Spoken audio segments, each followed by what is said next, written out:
এই গরমে rich rich করে পেঁয়াজ রসুন দিয়ে মাছ খেতে ভালো না লাগলেও কিন্তু মাছের পাতলা ঝোল কিন্তু খেতে বেশ ভালো লাগে। তাই কিছু বড়ি ভেজে নিলাম আর লম্বা লম্বা করে কেটে নেওয়া আলু বড়ির সাথেই সেদ্ধ করে নিলাম। লবণ হলুদ মাখানো মাছগুলো খড়া করে সর্ষের তেলে ভেজে নিলাম।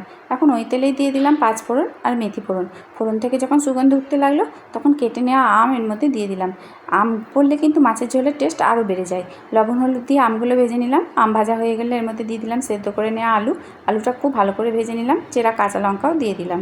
এখন আলুটা ভেজে নেওয়ার পর সেদ্ধ করে রাখা বড়ি এর মধ্যে দিয়ে দিলাম। বড়ির জলটাও দিয়ে দিলাম আর পরিমাণ মতো আরও খানিক জল দিয়ে দিলাম। দিয়ে দিলাম 1 চামচ সাদা সর্ষে, 1 চামচ কালো সর্ষে বাটা। যখন ফুটতে শুরু করলো তখন ভেজে নেওয়া মাছগুলো এর মধ্যে দিয়ে ঢাকা দিয়ে মিনিট 5-6 জন্য ফুটিয়ে নিলাম। তারপর ঢাকনা খুলে এর মধ্যে দিয়ে দিলাম ধনেপাতা কুচি।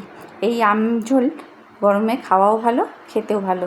আপনারাও খেয়ে দেখুন, খেতে নিশ্চয়ই ভালো লাগবে। আর ভালো লাগলে লাইক করতে ভুলবেন না যেন। ধন্যবাদ।